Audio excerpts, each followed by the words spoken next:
సాధారణంగా మనిషి జీవితంలో డబ్బు సంపాదించడం ముఖ్యమే. అయితే అది 10 పైసలైనా మనం కష్టపడి సంపాదించిందై ఉండాలి. ఎప్పుడూ ఎవరి మీద ఆధారపడకుండా తన కష్టార్జితంతో బతికేవారే రైతు.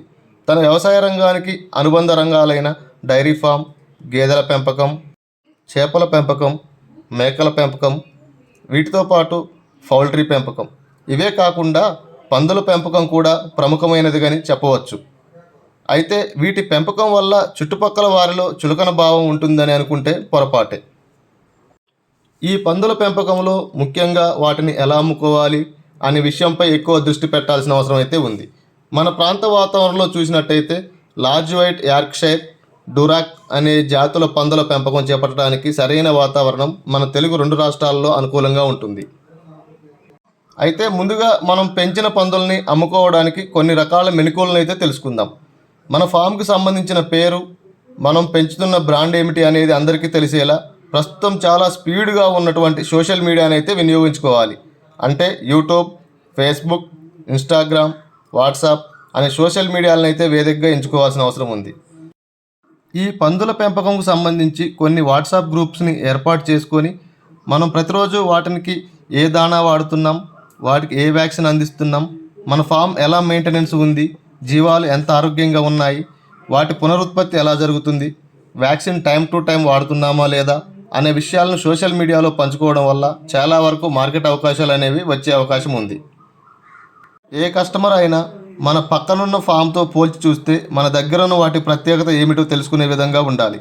మనం ఏ విధమైన దాణా ఇస్తున్నాం, అది డ్రై ఫీడ్ ఇస్తున్నామా, గడ్డి దాణా ఇస్తున్నామా, లేదా హోటల్ వేస్టేజ్ ఇస్తున్నామా అనేది సోషల్ మీడియాలో తెలియజేయడం వల్ల కస్టమర్కి నచ్చితే మన వద్దకు వచ్చే ఛాన్స్ అనేది ఎక్కువగా ఉంటుంది.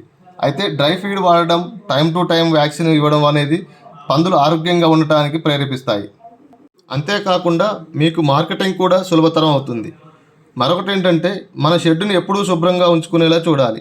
అంతేకాకుండా ఒక కస్టమర్ నుంచి పెంపకం కోసం ఆర్డర్ వస్తే మన వద్ద ఉన్న వాటి బరువు ఎంత, వాటికి ఏ వ్యాక్సిన్ ఇచ్చాం, ఇంకా ఏ వ్యాక్సిన్ ఇవ్వాలి అనే విషయాన్ని స్పష్టంగా చెప్పే విధంగా ఉండాలి.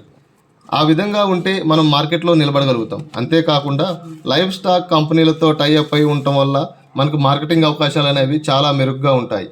మనల్ని కస్టమర్ అడిగే అన్ని రకాల ప్రశ్నలకు సమాధానాన్ని ఓపికతో ఇచ్చే విధంగా ఉండాలి. ఒక కస్టమర్ ఒకసారి కాకుండా మళ్ళీ మన ఫామ్కి రెగ్యులర్గా వస్తున్నట్టయితే వాళ్ళకంటూ కొంత డిస్కౌంట్ ఇవ్వడం వల్ల ఆ కస్టమర్కి ఒక నమ్మకం అనేది ఏర్పడి వాళ్ళ కస్టమర్కి మనకు ఉన్న బాండింగ్ వల్ల మనకు సేల్ అనేది పెరిగే అవకాశం ఉంది. అంతేకాకుండా కొంతమంది మాంసం దుకాణం నడిపే వారు ఉంటారు, వాళ్ళతో కూడా టైఅప్ అవ్వండి.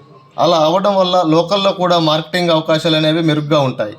ఇటువంటి చిన్న టిప్స్ ఫాలో అవుతూ మీ వ్యాపారాన్ని నిర్వహించుకోవడం సులభతరం అవుతుంది. ఈ వ్యవసాయ రంగ అనుబంధ ఉత్పత్తుల్లో ఒకటైన పందుల వ్యాపారంలో కూడా మీరు పెట్టే పెట్టుబడి అనేది జీవాల మీద ఎక్కువ పెట్టే విధంగా చూసుకోవాలి తప్ప షెడ్ల కోసమో ఆర్భాటాల కోసమో ఎక్కువగా వెచ్చించడం వల్ల నష్టాలు వచ్చే అవకాశం కూడా ఉంటుంది. మీకు వీలైనంత తక్కువ బడ్జెట్లో షెడ్ల నిర్మాణాన్ని పూర్తి చేసుకొని ఆ మిగిలిన అమౌంట్ని జీవాల మీద పెట్టుబడిగా పెడితే మీకు లాభాలు ఎక్కువగా వచ్చే అవకాశం ఉంది. భవిష్యత్తులో మీ వ్యాపార వృద్ధి చెందిన తర్వాత షెడ్లు అనేవి మీకు నచ్చినట్లుగా చేసుకోవడం ఉత్తమం. ఈ పందుల పెంపకం అనేది నామోషీగా అని కాకుండా లాభదాయక పంటగా భావిస్తే దీన్ని చేయడం అనేది సులభతరం అవుతుంది. ఇటువంటి మరిన్ని వివరాలు మీకు ముందుగా తెలుసుకోవాలనుకుంటే ఈ వీడియోని లైక్, షేర్, కామెంట్ చేయండి.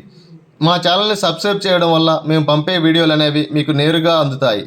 Thank you for watching this video.